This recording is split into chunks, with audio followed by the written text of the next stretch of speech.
устоз, суол чунин аст: тасбеҳи намози таробеҳро як бор гуфтан дуруст аст? Тасбеҳ аслан дар шариат омадагӣ нест. Яъне хуб мешуд ки мардум як миқдори муайян истироҳат кунанд. Байни 4 ракат саҳобаҳо камтар истироҳат мекарданд. Агар зикр кунанам иҷозат ҳаст ки субҳаналлоҳ, алҳамдулиллаҳ ва ла илаҳа илlalloh, аллоҳу акбар гуфта зикр кунанд, на ба шакли ҷамоавӣ хор карда мисли оҳанг. Нею ҳар як кас танҳоӣ зикр кунадам иҷозат ҳаст. аслан он вақт яъне саҳобагони киром барои тӯлонӣ будани намоз 4 ракат намоз мехондану камтар истироҳат мекарданд.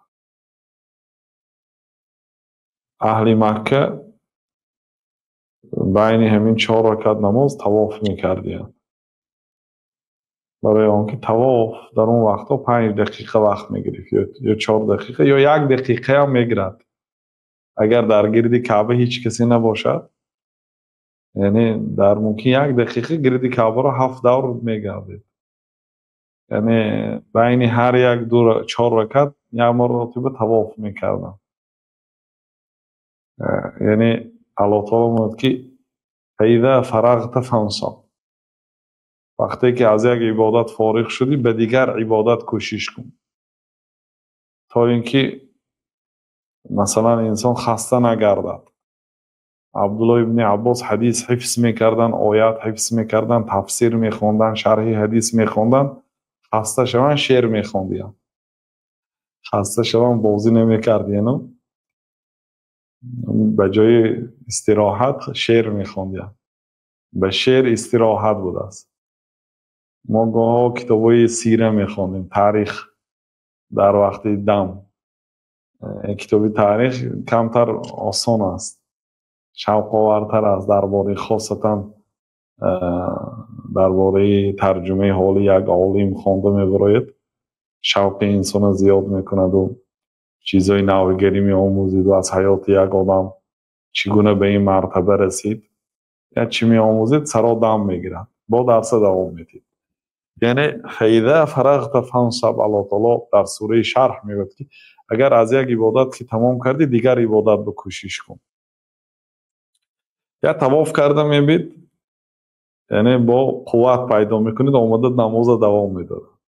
аҳли Мадина ин имконията надоштанд, но Каъба надоранд ки тавоф кунанд. 500 километр аз Макка дур аст. اونا چی کار کردن؟ دیدن که اهل مکه بین هر یک 4 رکعت نماز طواف میخونن، اینا خیسته 4 رکعت دیگه تنها گذاری نماز میخوندن.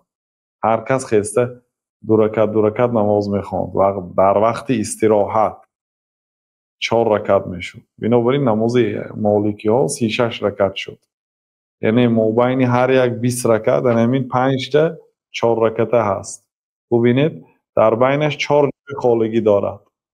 انا همین 4 جای خالگی با آنها 4 رکعتی نماز خواندن، 16 رکعت شد. 16 جمع 20 36 رکعت شد. بعد همین تراویحشون به 36 رکعت مبدل یافت.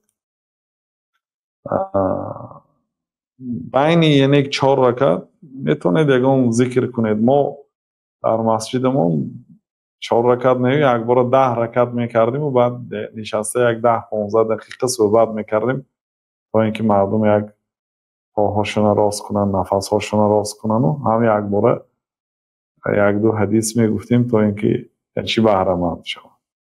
اما این تسبیح های کسی از پیش خودش ساخت است، از عباره ها را جمع آوری کرده است و به همین شکل پیدا کرده است. یعنی این در دین نیست. در دین ذکر کردن است. یا ایها الذین آمنوا اذکروا الله ذکرا کثیرا. ای آنهایی که ایمان آوردید، الله تعالی را ذکری بسیار کنید. بسیار ذکر کنید. لیکن اون ذکرها یعنی در سنت پیامبر صلی الله علیه و سلم باشد، مانند سبحان الله، الحمدلله و لا اله الا الله، الله اکبر و لا حول ولا قوة الا بالله، استغفر الله و اتوب الیه. مثلا لا حول ولا قوة الا بالله. همین ذکرها رو گوید. من اگر کمتر خاموش نشینه هیچ گپی ندارد، برای اینکه وقت استراحت است برادر.